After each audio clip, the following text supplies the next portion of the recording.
the Indiana Fever. Kelsey Money Mitch put them in a ditch.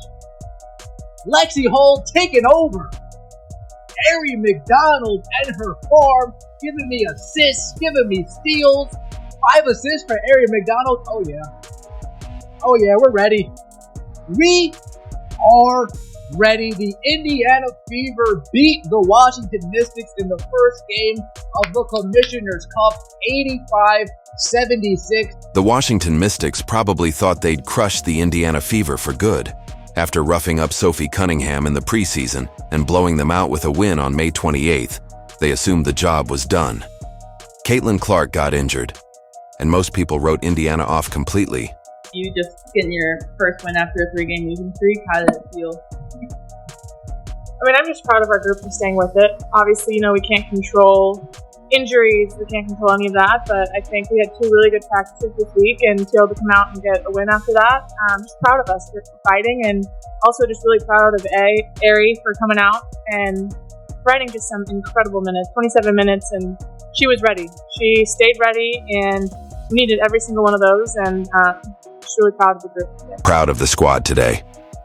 But here's what the Mystics didn't see coming. Sometimes when you knock a team down, they don't stay down. They rise, swinging harder than ever. And on June 3rd, with their backs against the wall and their superstar sidelined, the Fever came back with the ultimate revenge game. One of the most satisfying wins you'll ever witness. Show this team some love. Drop an "I've got the Fever" in the comments. Let's go. Down. You know what's coming. Bow, bow, bow. On to the next. Woo! You go, baby. Woo! Taking a whip, baby. That's a good-looking dog. Woo! Happy days. So what really happened the last time these two teams met that made this revenge so sweet? Picture this. The Washington Mystics walked into CFG Bank Arena and handed the Fever an 83-77 loss. But it wasn't just the scoreboard that stung. It was the attitude. The Mystics played like Indiana didn't even belong on the same court. Every move, every possession, carried this smug energy that said, "We own you." That loss wasn't just a defeat. It was disrespect. And the Fever didn't forget. Indiana Fever lose to a young Washington Mystics team, 83-77. Look lost without Caitlin Clark. I'll say it. Fire Stephanie White. Oh boy. But let's be real. The disrespect didn't start with that game. It started way back in the preseason. Remember what the Mystics did to Sophie Cunningham? They bullied her like she was a nobody, shoving her around, treating her like the Fever were nothing more than punching bags for their preseason fun. That energy, that attitude, it set the tone for everything that followed. And that's Kiki Arafin, and I got to tell you, here we go with the smiling like you've done.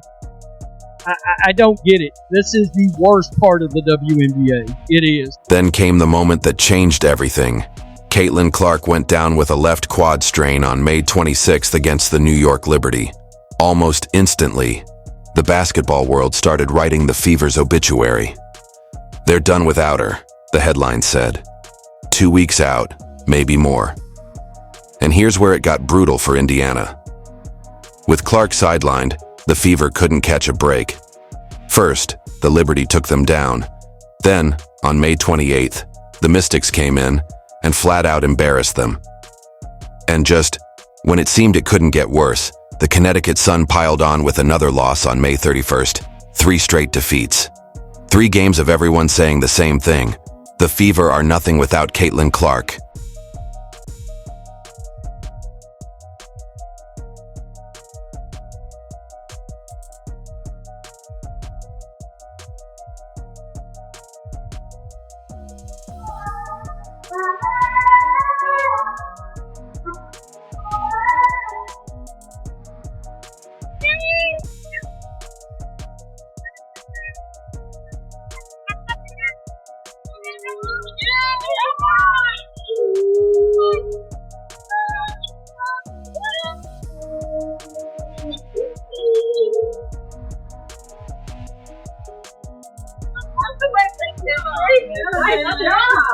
The Mystics probably circled June 3rd on their calendar as an easy win. Why wouldn't they? Indiana was spiraling. Their superstar, Caitlin Clark, was sidelined in street clothes. The team looked lost, confused, and outmatched every time they stepped on the floor. But that's exactly what made this moment so perfect for revenge. Washington expected another punching bag. They thought they were getting the same Broken Fever squad they had dominated just days earlier. The Mystics walked into that building ready to feast on a wounded animal. What they didn't realize, that wounded animal had been sharpening its claws. While the world assumed Indiana was breaking down, the Fever were quietly building something strong, unified, and angry. And that anger had a target. Every moment of disrespect the Mystics had shown was fuel. So with Caitlin Clark out, the question became, who would lead the mission for payback? The answer? Kelsey Mitchell, Clark's backcourt partner over the last year. The heart and soul of the franchise for nearly a decade. Now, suddenly, the weight of an entire team rested on her shoulders.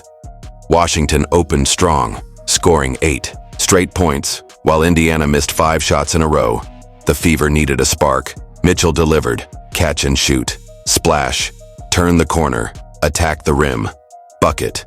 She'd been here when the Mystics humiliated Indiana. She remembered how they treated the Fever like they didn't belong. Now she was the one making them pay for it. The pressure was immense. No Caitlin Clark. National eyes watching. Expectations low. But Kelsey Mitchell didn't flinch. She didn't chase stats or spotlight. She chased redemption.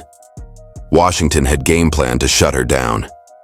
They knew she'd be the primary weapon. Still, Mitchell found cracks in the defense, slipping through screens, hitting clutch jumpers, finishing through contact.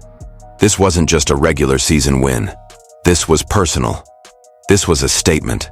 Indiana wasn't broken. They were just getting started. Kelsey Mitchell set the tone early. She attacked the basket with purpose, kept the ball moving, and stayed calm when Washington tried to trap her with double teams. When the defense collapsed, she made the smart play, and then her three-point shot started falling, again and again. From beyond the arc, she became a nightmare, forcing the Mystics to scramble and adjust. Kelsey Mitchell breaking out of her slump a little bit, one broadcaster noted, making big plays down the stretch, and she wasn't just dangerous with the ball in her hands. Late in the game, after getting hit with a pass from McDonald, she moved fluidly off the ball, slipping into open space, catching defenders off guard. That kind of off-ball activity made her even harder to contain. You could see Stephanie White's motion offense clicking into place.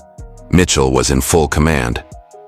She finished the night with 24 points on 7 of 14 shooting, including 4 made threes. But the real magic came in the fourth quarter. Washington tried to mount a comeback. Mitchell shut it down. She sealed the deal with a clutch three-point play that extended Indiana's lead. The Mystics had no answers. When the game was on the line, Kelsey Mitchell didn't blink. She took over. Her teammate Ari McDonald said it best afterward. She did everything amazingly, and with such grace, Mitchell had done more than just put up numbers. She had shown exactly what veteran leadership looks like under pressure. Kelsey, money, Mitch. Take us home 24. But what made her performance truly special? She wasn't just getting hers, she was elevating everyone else. Coach Stephanie White praised the team's unselfishness after the win.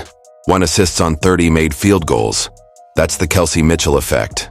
She trusted her teammates, shared the ball, and in doing so helped transform the Fever into a team no one could take lightly anymore. Sometimes the best revenge doesn't come from the expected hero. It comes from the players no one saw coming. While Mitchell led the charge, 2 other Fever players delivered the knockout punch. Lexie Hull and Ari McDonald turned this game into something the Mystics never saw coming. Let's talk Lexie. Hull's been a hustle queen all season. Gritty, smart, unrelenting. But in the first half, she was invisible. 0 points. The Mystics probably thought they had her figured out. She sat on that bench at halftime knowing her team needed more. And she delivered. All 14 of her points came after halftime. She erupted in the third quarter, going 5 of 6 from the field, grabbing 6 rebounds and dishing out 4 assists.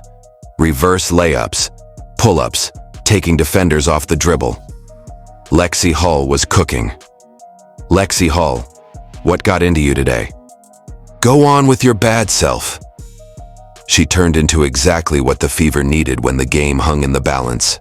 And then, Ari McDonald, the unsung hero, with the wildest backstory of the night. The Fever had signed her just days earlier on an emergency hardship contract. Let that sink in. Caitlin Clark was hurt.